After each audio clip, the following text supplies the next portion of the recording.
Hello दोस्तों, स्वागत है आपका इंस्पायर टेक एकेडमी में।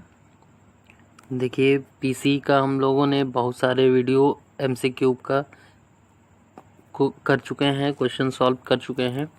अब देखिए हम लोग ये जो वीडियो है, अब हमारा एनएफटी बहुत बच्चों के डिमांड से एनएफटीएल का, ठीक है। तो एनएफटीएल के वीडियो थोड़ा सा लेंदी होंगे, थोड़ा सा बड़े होंगे, क्योंकि इसमें नेटवर्क को सॉल्व करना होगा और बाकी जो थ्योरेटिकल पोर्शन है उसको भी हम जल्दी कवर करा देंगे। तो एनएफटीएल के सारे क्वेश्चंस, सारे टाइप के क्वेश्चंस इन सारे वीडियो में रहेंगे। तो आप लोग ज़्यादा से ज़्यादा इस चैनल को पॉलिटेक्निक्स ग्रुपों में शेयर करिए, बहुत सारे ग्रुपों में शेयर करिए पॉलिटेक्निक्स के, ताकि ज़्यादा से ज़्यादा लोगों तक ये वीडियो पहुँचे और ज़्यादा से ज़्यादा चैनल को सब्सक्राइब कराएं, ताकि इस तरीके के बहुत सारे थ्योरेटिकल क्लासेस जो है हम ऑनलाइन लाइव आके आपको पढ़ा सकें, ठीक है। तो चलिए हम लोग एनएफटीएल के ऑब्जेक्टिव क्वेश्चन स्टार्ट करते हैं। तो इसमें जो है स्टार्टिंग के कुछ क्वेश्चन नेटवर्क से रिलेटेड रहेंगे, जिसमें आपका केवीएल, केसीएल, थ्योरम, ठीक है, जो भी आपके चैप्टर में है, ये आपके सिलेबस बीटी यूपी बोर्ड के सिलेबस के अकॉर्डिंग ही है सारा सब्जेक्ट, सारे ऑब्जेक्टिव। तो इसमें से 100% क्वेश्चंस फंसने की गारंटी है आपके एग्जामिनेशन में। तो आप वीडियो के अंत तक बने रहें और देखिए सारे कॉन्सेप्ट को। आपको बेसिकली कॉन्सेप्ट बेसिक से चीज़ों को समझाते हुए चलेंगे हम लोग, ठीक है। तो चलिए स्टार्ट करते हैं पहला क्वेश्चन। तो पहला क्वेश्चन कह रहा है आपका, पहला क्वेश्चन ये कह रहा है कि जो चित्र दिया हुआ है, फिगर दिया हुआ है, इसका इंटरनल रेजिस्टेंस अगर आर है, ठीक है, इसमें जो सोर्स लगा हुआ है, सेल लगा हुआ है, ये इसका इंटरनल रेजिस्टेंस यदि आर है, तो कह रहा है कि इसके I1 और I2 यानी कि इस करंट और ये करंट, ये दोनों करंट में क्या इफ़ेक्ट पड़ेगा। अब हमको ऑप्शन में बड़े ध्यान से देखना है और समझना है कि क्या फ़र्क पड़ेगा, ठीक है। तो सबसे पहले आप ये इस फिगर के अकॉर्डिंग आप कॉन्सेप्ट थोड़ा सा क्लियर कर लीजिए, ताकि आप इस ऑप्शन को आसानी से क्लिक कर सकें। तो देखिए यहाँ पे देखिए क्या हो रहा है कि यहाँ से अगर इसका इंटरनल रेजिस्टेंस आर होगा, ठीक है, तो ये रेजिस्टेंस तो इसके बैटरी के कहीं ना कहीं सीरीज़ में होगा और बाकी ये दोनों एक दूसरे के पैरेलल हैं, ठीक है। तो ये दोनों पैरेलल हैं, तो इनका रेजिस्टेंस जो होता है, और ये इन दोनों का रेजिस्टेंस और प्लस इसका रेजिस्टेंस, इन तीनों को मिला के टोटल करंट हम लोग कैलकुलेट कर लेते हैं। इन दोनों का पैरेलल प्लस इसके सीरीज़ में करके हम V के द्वारा हम टोटल करंट I कैलकुलेट कर लेंगे, जो कि यहाँ पे इस सर्किट में फ्लो होगा। तो यहाँ से जो मेन करंट I आए जाएगा, ठीक है, वही दो ब्रांच में यहाँ से और यहाँ से डिवाइड होगा, ठीक है। तो अब आप ये चीज़ ध्यान दीजिए कि जो ये करंट है हमारा, ये I जो है वो आपका दो भागों में डिवाइड हो रहा है। तो अब इस R से तो कोई मतलब है ही नहीं हमारा इस सर्किट में। इस करंट की वैल्यू हम लोग पहले कैलकुलेट कर लिए, और जो हमारा I1 है और I2 है, ठीक है, तो इसमें हमारा केवल और केवल इस I का की वैल्यू पे ही डिपेंड कर रहा है और इस रेजिस्टेंस पे डिपेंड कर रहा है, ठीक है। तो हम देखेंगे ऑप्शन में कि R1 R2 व R, तो R पे तो कभी डिपेंड करेगा ही नहीं, क्योंकि ये हमारा टोटल करंट हमारा कैलकुलेट हो जाता है, उसके बाद डिस्ट्रीब्यूट होते हैं, ठीक है। ऑप्शन बी दे रहा है केवल R1 और R2, तो ये ही हमारा राइट आंसर हो जाएगा। V पे कोई डिपेंडेंसी नहीं है, ना कि R1 R2 R और V पे डिपेंडेंसी है, ठीक है। करंट जो मेन करंट होगा वही हमारा दोनों ब्रांच में डिवाइड होगा। तो पहले का हमारा option number B right answer हो जाएगा, ठीक है। तो इस चीज़ों को आप बारीकी से समझिए। थोड़ा सा स्क्रीन पे ये ग्राफ सॉल्व करने में, ये सर्किट सॉल्व करने में थोड़ी सी समस्या होगी, तो उस चीज़ को आप लोग मैनेज करिएगा और समझते हुए चलिएगा, ठीक है। बाकी हम भरसक पूरा प्रयास करेंगे कि आपको क्लियरली सारा फिगर ड्रॉ करके दिखाते हुए चलें। ठीक है, तो नेक्स्ट वीडियो की हम लोग नेक्स्ट क्वेश्चन की बात करते हैं। तो नेक्स्ट क्वेश्चन देखिए कह रहा है कि जो फिगर दे रखा है इसमें करंट की वैल्यू को कैलकुलेट करना है। तो देखिए यहाँ से जब करंट जाएगा तो यहाँ से दो भागों में डिवाइड हो जा रहा है।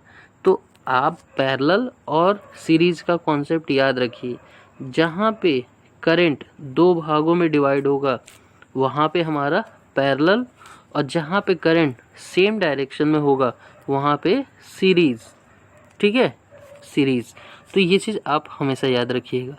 तो अब देखिए यहाँ पे जो है हमारा करंट दो भाग में डिवाइड हो जा रहा है, एक इधर आ रहा है एक इधर आ रहा है। फिर यहाँ आने के बाद कहीं ना कहीं ये वाला करंट ही इसमें आ रहा है, क्योंकि वापस हमें नेगेटिव टर्मिनल पे ही तो जाना है। तो यानी कि ये वाला रेजिस्टेंस और ये वाला रेजिस्टेंस ये दोनों आपस में सीरीज में हो जा रहे हैं। ठीक है, और ये दोनों आपस में पैरेलल में हो जा रहे हैं। तो यहाँ पे देखेंगे कि हमारा 30 और 30 सीरीज में होगा तो 60 हो जाएगा, और 60 और पैरेलल हो जाएगा 30 के। ठीक है, यही हमारा रेजिस्टेंस हो जाएगा। तो पहले तो हम टोटल रेजिस्टेंस आर इक्विवेलेंट निकालेंगे।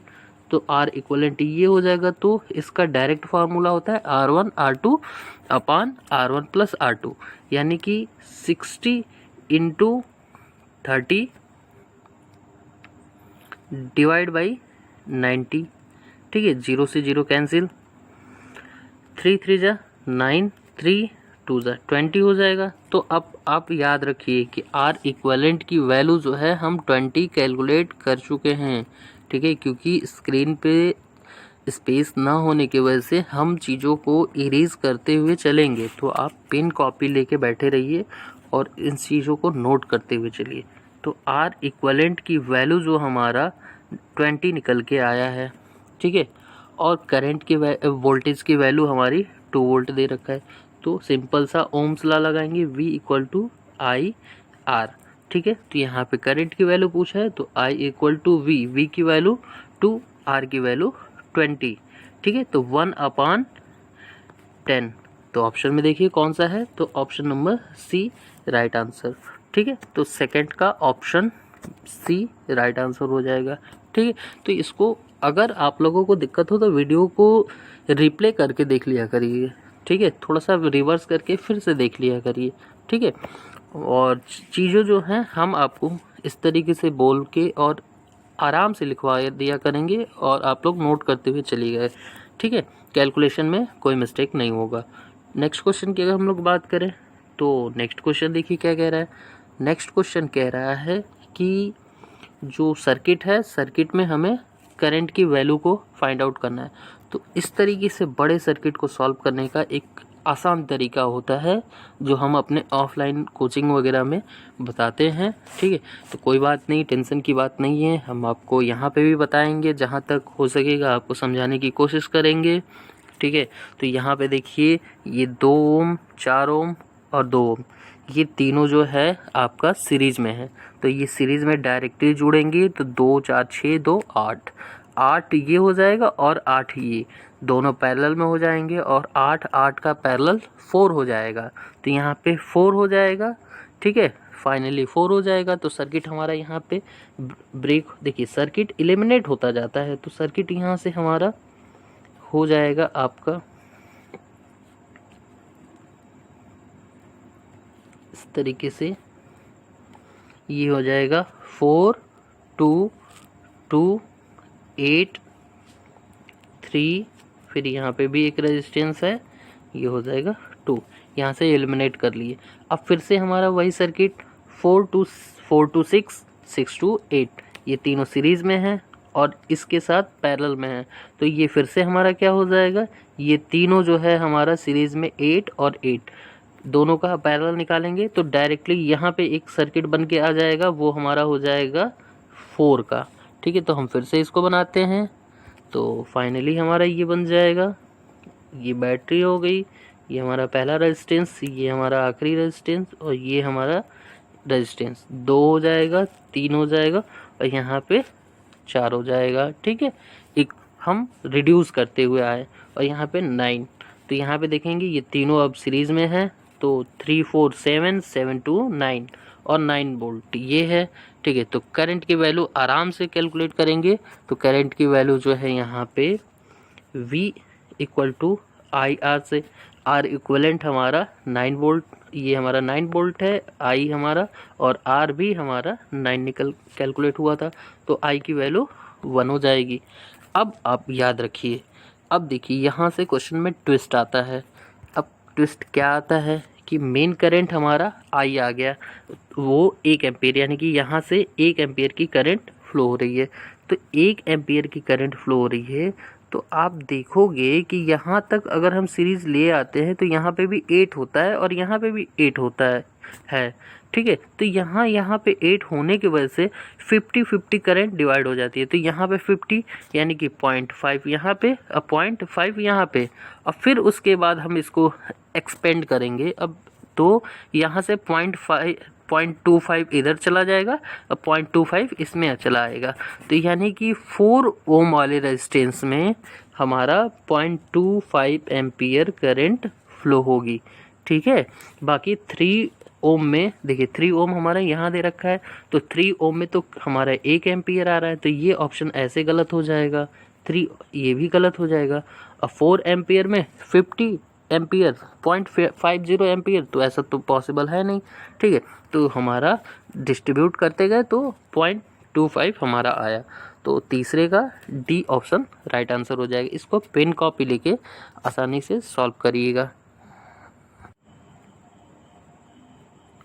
अब देखिए नेक्स्ट क्वेश्चन की हम लोग बात करें तो नेक्स्ट क्वेश्चन कह रहा है आपका, एक डीसी लाइन में वोल्टमीटर V1 V2 श्रेणी क्रम में जुड़े हुए हैं, यानी कि सीरीज में दोनों वोल्टमीटर जुड़े हुए हैं, ठीक है। वोल्टमीटर V1 में जो रीडिंग है वो 80 वोल्ट है, ठीक है, तथा उसका प्रति वोल्ट रेजिस्टेंस 200 है। ध्यान देने वाली बात है यहाँ पे, क्वेश्चंस पढ़िए तो उस क्वेश्चंस के सेंटेंस को ध्यान दीजिए, क्योंकि अगर सेंटेंस को ध्यान नहीं देंगे तो आप क्वेश्चन गलत कर बैठेंगे, ठीक है। तो यहाँ पे प्रति वोल्ट रेजिस्टेंस दे रखा है, यानी कि 80 वोल्ट का 80 वोल्ट का है, तो 80 इंटू 200 होगा, तब जाके ये टोटल उसका रेजिस्टेंस निकल के आएगा, ठीक है। और सेकंड यहाँ से कह रहा है कि V2 का रेजिस्टेंस कुल, यानी कि टोटल रेजिस्टेंस 32 किलो ओम है, तो लाइन वोल्टेज हमको कैलकुलेट करना है। तो यहाँ पे देखिए क्वेश्चन हमारा कैसे सॉल्व होगा। ये दोनों सीरीज़ में है, पहली बात ये ध्यान रखने वाली बात है, और हमको दूसरी बात टोटल रेजिस्टेंस कैलकुलेट करना है हमें। तो टोटल रेजिस्टेंस कैलकुलेट करने के लिए RT इक्वल टू हो जाएगा हमारा 80 इंटू 200, तो ये हो जाएगा 1600, ठीक है, 16,000 होगा, ठीक है। तो इतना आप याद रखिए। अब देखिए हम इसको इरेज कर रहे हैं, अब नेक्स्ट देख रहे हैं। तो अगर आप बात करेंगे कि सीरीज़ में है, तो सीरीज़ में आप देखेंगे कि करंट सेम होता है, तो यानी कि दोनों जो वोल्टमीटर होगा उसमें करंट सेम होगा, यानी कि I1 इक्वल टू I2, यानी कि ये पहले वाले वोल्टमीटर का करंट है जो बराबर होगा दूसरे वाले वोल्टमीटर के करंट के। तो देखिए यानी कि V1 upon R1 equal to V2 upon R2, ठीक। तो यहाँ से वैल्यू रखेंगे, तो V1 की वैल्यू 80 दे रखा है, R1 की वैल्यू अभी हम लोग कैलकुलेट किए थे 16,000 था, ठीक है, इक्वल टू V2 की वैल्यू हमको कैलकुलेट करनी है अभी। उसके बाद जो है हमारा V2 की का रेजिस्टेंस दे रखा है 32 इंटू 10⁻3, तो 10⁻3 से ये 30 कैंसिल हो जाएगा, 16 2 ज़ा 32, 2 का इसमें मल्टीप्लाई हो जाएगा। तो V2 की वैल्यू क्या निकल के आ गई, V2 की वैल्यू निकल के आएगी 80 इंटू 2 इक्वल टू 160, ठीक है। और पूछा गया है क्या गया है क्वेश्चन में, लाइन वोल्टेज यानी कि टोटल लाइन वोल्टेज। तो ये तो V2 के अंदर वोल्टेज है और हमारा V1 के अंदर भी वोल्टेज है कितना 80, तो दोनों को ऐड कर देंगे V1 प्लस V2, तो ये दोनों हमारा लाइन वोल्टेज हो जाएगा। तो लाइन वोल्टेज कितना हो जाएगा, देखिए 0, 8 और 6 14 कैरी 1 2 240, ठीक है। 240 वोल्ट जो हो जाएगा वो हमारा लाइन वोल्टेज हो जाएगा। तो 4 नंबर क्वेश्चन का आंसर हो जाएगा हमारा 240 वोल्ट। तो ऑप्शन देखेंगे तो ऑप्शन हमारा डी राइट आंसर हो जाएगा, ठीक है। तो 4 क्वेश्चन का डी ऑप्शन राइट आंसर हो जाएगा, ठीक है। यहाँ तक क्लियर, सबको समझ में आया होगा आई थिंक। तो नेक्स्ट क्वेश्चन हम लोग बढ़ते हैं, देखते हैं नेक्स्ट क्वेश्चन क्या कह रहा है। नेक्स्ट क्वेश्चन फिगर के अकॉर्डिंग है। तो यहाँ पे देखिए फिगर क्या कह रहा है। तो फिगर में दे रखा है कि सेल का विद्युत वाहक बल यानी कि वोल्टेज 2 वोल्ट दे रखा है, ठीक है, तथा इंटरनल रेजिस्टेंस नगण्य यानी कि निग्लिजिबल है, कोई दिक्कत नहीं, ठीक। वोल्ट मीटर V वोल्ट का प्रतिरोध, ठीक है, 80 ओम है, ठीक है। जो वोल्ट है यहाँ पे दे रखा है वोल्ट मीटर, इसका जो इंटरनल रेजिस्टेंस 80 ओम है, ठीक है। तो वोल्ट मीटर का पाठ्यांक पूछ रहा है, यानी कि इसमें क्या रीडिंग होगा ये चीज़ पूछ रहा है। तो रीडिंग निकालना है तो सिंपल चीज़ें हैं। तो सिंपल है कि पहले आपको करंट निकालिए, ठीक है। तो आपको पहले करंट निकालना होगा, तो करंट निकालेंगे। तो करंट निकालने के लिए देखिए ये 80 और ये 80 ये दोनों सीरीज़ में हो जाएंगे। तो सीरीज़ में होंगे तो इन दोनों का इक्विवेलेंट रेजिस्टेंस 40 हो जाएगा, ठीक है। क्योंकि फॉर्मूला आपको पता है कि R1 इंटू R2 अपान R1 प्लस R2। यहाँ से ये वैल्यू आप कैलकुलेट करके निकाल सकते हैं। 80 इंटू 80 डिवाइड बाई 160, 0 से 0 कैंसिल, 8 2 4 0 40, ठीक है। यहाँ तक कोई किसी को दिक्कत नहीं। तो ये चीज़ थोड़ा सा चीज़ें जो हैं आप प्रैक्टिस में रखिए, ताकि आपको बहुत सारा कैलकुलेशन ना करना पड़े, आपको डायरेक्टली पता चल जाया करे, ठीक है। तो ये 40 हो गया, ये 20 हो गया, ठीक है। तो अब हमको क्या करना है कि इसमें वोल्टेज निकालना है ना, तो वोल्टेज डिवाइडर रूल लगा लीजिए। तो यहाँ पे ये सर्किट बन जाएगा आपका,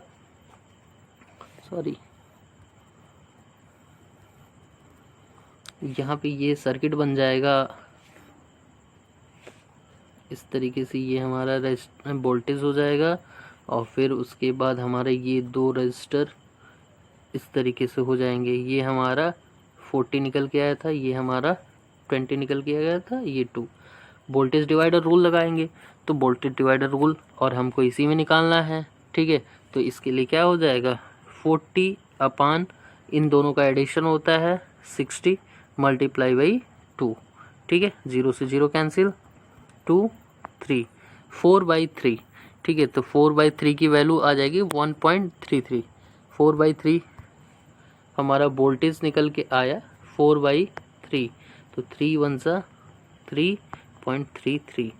अब देखिए ये तो यहाँ पे निकल के आया, बट आप ध्यान दीजिए ये चीज़ इसके पैरेलल है, और जो पैरेलल जो होता है, पैरेलल में वोल्टेज हमेशा सेम होता है, ठीक है। वोल्टेज सेम होता है, इसीलिए यहाँ पे हमारा 1.33 वोल्ट हो जाएगा। तो यानी कि बी ऑप्शन राइट हो जाएगा आंसर, ठीक है। तो 5 का B option is the right answer. Next question की बात करेंगे हम लोग। 6 नंबर क्वेश्चन कह रहा है, 6 भी फिगर के अकॉर्डिंग है। तो फिगर को समझना बहुत ही इम्पॉर्टेंट है। तो देखिए फिगर कह रहा है कि निम्न फिगर चित्र में P is not equal to R। ये P और R की जो वैल्यू है आपस में इक्वल नहीं है, ठीक है। एस स्विच ओपन होने अथवा क्लोज होने पर धारा मापी का पाठ्यांक समान होगा, ठीक है। तो आप ये देखिए ब्रिज की कंडीशन आ रही है, या ब्रिज की कंडीशन नहीं भी आ रही है, ठीक है। तो आप ये समझिए कि ये चीज़ें जो हैं यहाँ से P और Q, ठीक है, सीरीज़ में, और Q और G आपका सीरीज़ में, और ये दोनों आपस में पैरेलल। तो जो आपका R में करंट आएगा वही तो G में भी जाएगा, ठीक है। क्यों? क्योंकि ये दोनों सीरीज़ में हैं। तो सीरीज़ में यानी कि ऑप्शन देखेंगे कि जो करंट हमारा IR होगा वही हमारा IG होगा, ठीक है। तो पूछा क्या जा रहा है कि धारा मापी का पाठ्यांक, धारा मापी यहीं पे दे रखा है, इसलिए इसका करंट IR के करंट के इक्वल होगा। ठीक है, तो ऑप्शन में देखिए, ऑप्शन में कहीं दे रखा है, तो पहला ही ऑप्शन दे रखा है IR इक्वल टू IG। ठीक है, तो 6 नंबर का option number A right answer हो जाएगा। नेक्स्ट क्वेश्चन अब लोग देखेंगे। नेक्स्ट क्वेश्चन 7 नंबर क्वेश्चन क्या कहता है। 7 नंबर क्वेश्चन में देखिए कह रहा है कि फिगर में करंट R6 सॉरी, ये आपका करंट R6 के मान पर निर्भर नहीं करता है, यानी कि करंट इस पे निर्भर नहीं कर रहा है, तब प्रतिरोधों के मान को संतुष्ट करना चाहिए। तो ये देखेंगे कि आप इस एक तरीके का, ये हमारा जो हो रहा है वो ब्रिज का कंडीशन फॉलो हो रहा है, और ब्रिज का कंडीशन फॉलो होता है तो R1 R4 का मल्टीप्लाई होता है, और इन दोनों का मल्टीप्लाई इन दोनों के मल्टीप्लाई के इक्वल होता है। तो यहाँ पे ये ब्रिज के कंडीशन की वजह से R1 into R4 equal to R2 into R3 हो जाएगा। ठीक है, बाकी अदर कोई भी कंडीशन इसमें फॉलो नहीं हो सकता है। ठीक है, तो इसका option C is right answer हो जाएगा। ठीक है, तो ये ब्रिज का कंडीशन है, और ब्रिज जो व्हीट स्टोन ब्रिज है इसके अकॉर्डिंग इस पे ऑपरेशन हो रहा है। तो कभी कभी क्वेश्चंस में लूप लगा के बच्चे करने लगते हैं, ध्यान नहीं देते हैं कि ये कंडीशन किस तरीके का जनरेट हो रहा है। जब कह दिया है कि R6 पे कोई निर्भर नहीं कर रहा है, ठीक है, तो आप समझ जाइए कि अगर इस पे नहीं डिपेंड कर रहा है तो ये दोनों इन दोनों के पैरेलल हो जा रहे हैं, और इन दोनों के पैरेलल दोनों हो रही हैं तो कहीं ना कहीं ये ब्रिज की कंडीशन है। ठीक है, तो इन दोनों का मल्टीप्लिकेशन एक दूसरे के इक्वल होता है, तो इसका सी राइट आंसर हो जाएगा। 8 नंबर क्वेश्चन की बात करेंगे तो 8 क्वेश्चन नंबर भी देखो ब्रिज की तरह ही है, और देखते हैं कि ब्रिज का कंडीशन फॉलो करता है कि नहीं। तो इसमें कह रहा है कि 2 ओम वाले रेजिस्टेंस में वैद्युत धारा, यानी कि 2 ओम वाले में वैद्युत धारा का की वैल्यू हमको फाइंड आउट करनी है। ठीक है, तो अब इसके लिए हम क्या करेंगे, तो डायरेक्टली देखो ये हमारा ब्रिज ही है एक तरीके का। क्यों?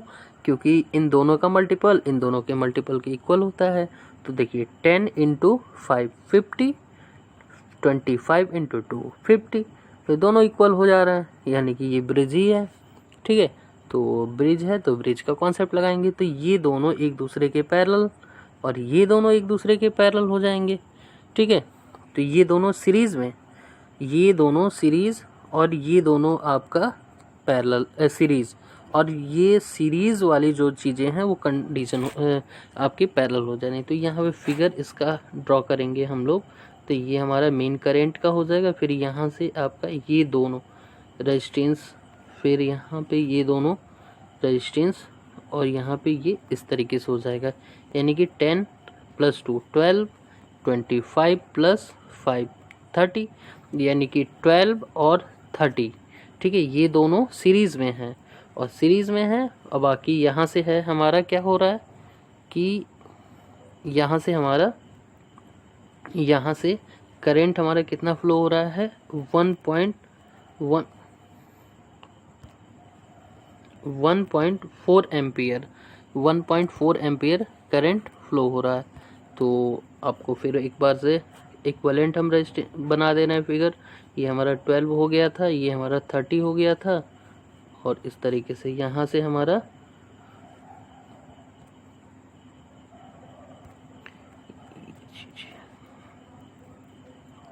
थोड़ा सा इसमें फिगर ड्रॉ करने बनाने में थोड़ा सा प्रॉब्लम होता है। यहाँ से 1.4 एम्पियर करंट जा रहा है, तो डायरेक्टली आप करंट डिवाइडर रूल लगा दीजिए। तो करंट डिवाइडर रूल अगर नहीं पता है तो आप हमारे शॉर्ट वीडियो में जाके देख सकते हैं कि वहाँ पे current divider rule, voltage divider rule, ये सारे रूल्स हम सिखाए हुए हैं बच्चों को, तो आप वहाँ से देख के इसको कर सकते हैं। तो यहाँ पे देखिए करंट डिवाइडर रूल हम लगाएंगे, तो हमको करंट पूछ रहा है 2 एम्पियर में, 2 ओम में। ठीक है, 2 ओम में पूछ रहा है, तो वहाँ पे देखेंगे कि यानी कि ये 12 वाले सीरीज़ में पूछ रहा है, तो करंट डिवीज़न रूल में क्या होता है कि जो जिस ब्रांच में करंट निकालनी होती है, ठीक है, हमें आई निकालना है इस ब्रांच में, तो इसके अपोजिट, इस ब्रांच में निकालना है तो इसके अपोजिट का रेजिस्टेंस यानी कि 30 अपॉन दोनों का टोटल रेजिस्टेंस यानी कि 42, 30 प्लस 12 42 हो जाएगा, ठीक है, मल्टीप्लाई बाई टोटल करंट 1.4। अब 1.4 का हम इससे डिवीज़न कर देंगे तो कितना हो जाएगा, ये 0 से हमारा ये पॉइंट हट जाएगा, ये हमारा 14 3 हो जाएगा आपका 42 और 3 से 3 कैंसिल, यानी कि आई की वैल्यू जो है हमारा 1 निकल के आ जा रहा है, ठीक है। और हमारा वही जो करंट हमारा यहाँ से 1 एंट्री करेगा वही हमारा इस 2 एम्पियर वाले में भी जाएगा, ठीक है। तो इसका आंसर डी राइट आंसर हो जाएगा, ठीक है। तो 8 का हमारा 1 एम्पियर राइट आंसर हो जाएगा। अब देखिए नेक्स्ट हम 9 नंबर क्वेश्चन की बात करेंगे।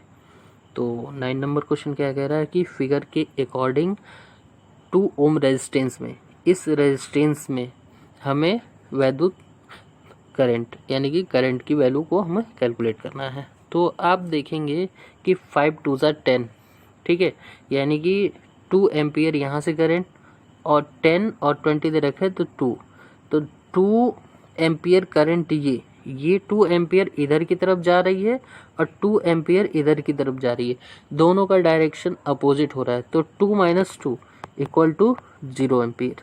ये सिंपल कॉन्सेप्ट है, ठीक है। तो इस लूप में देखिए एंटी क्लॉकवाइज लूप है, तो दोनों अगर क्लॉकवाइज और एंटी क्लॉकवाइज लूप का करंट आपस में मिलते हैं तो दोनों एक दूसरे से सबट्रैक्ट हो जाते हैं, तो यहाँ से दोनों एक दूसरे से सबट्रैक्ट होकर 0 हो जा रहे हैं। तो 9 नंबर का ऑप्शन बी राइट आंसर हो जाएगा, ठीक है। वेरी सिंपल क्वेश्चन था। नेक्स्ट क्वेश्चन की हम लोग बात करेंगे। नेक्स्ट क्वेश्चन कह रहा है कि फिगर में जो करंट फ्लो हो रही है उसकी वैल्यू और उसका डायरेक्शन, ठीक है, ये दोनों हमको कैलकुलेट करना है। तो डायरेक्शन फिगर के अकॉर्डिंग देखने पे डायरेक्ट ये पता चल जा रहा है कि देखिए ये हमारा 10 वोल्ट है और ये हमारा 4 वोल्ट है, तो 10 वोल्ट से ही हमारा करंट फ्लो होगा, तो हमेशा इलेक्ट्रॉन जो होता है हमारा नेगेटिव टू पॉजिटिव फ्लो होता है, तो यानी कि हमेशा ए टू बी हमारा करंट फ्लो होगा, ठीक है, ए टू बी होगा। तो हमारा ए टू बी में हमारा ये दोनों बी टू ए कैंसिल हो जाएगी, ये भी हमारा कैंसिल हो जाएगा, ठीक है। तो अब देखिए इसको हम कैसे सॉल्व करेंगे। तो अब देखिए हमारे पास 2 ऑप्शन बचे हैं, तो दिशा तो हमको कंफर्म हो गया कि ए टू बी हमारा करंट फ्लो होगा, ठीक है, और ई की तरफ से, ई से होते हुए, क्योंकि ई तो बीच में रहेगा ही रहेगा, ठीक है। अब हम इस वैल्यू को कैलकुलेट करेंगे, तो सिंपल सा केवीएल लगा लीजिए आप। अगर आप केवीएल लगाएंगे तो ईजिली आ जाएगा, तो केवीएल लगाइए। तो जिस वोल्टेज को हम लेके चलते हैं उसको पॉजिटिव मानते हैं, ठीक है, यानी कि 10 - 4 - 2i - 3i -i equal to 0, ये हमारा केवीएल इक्वेशन हो गया, ठीक है। तो यहाँ से देखेंगे तो 4 हमारा ये 6 हो जाएगा, ये इक्वल टू के उस साइड जाएगा तो 2 3 5 5 + 6 6i, यानी कि i की वैल्यू 6 से 6 कैंसिल हो जाएगा, i की वैल्यू 1 एम्पियर आ जाएगा, ठीक है। तो हमारा इस क्वेश्चन का आंसर डी राइट आंसर हो जाएगा। करंट की value 1 ampere, direction A to B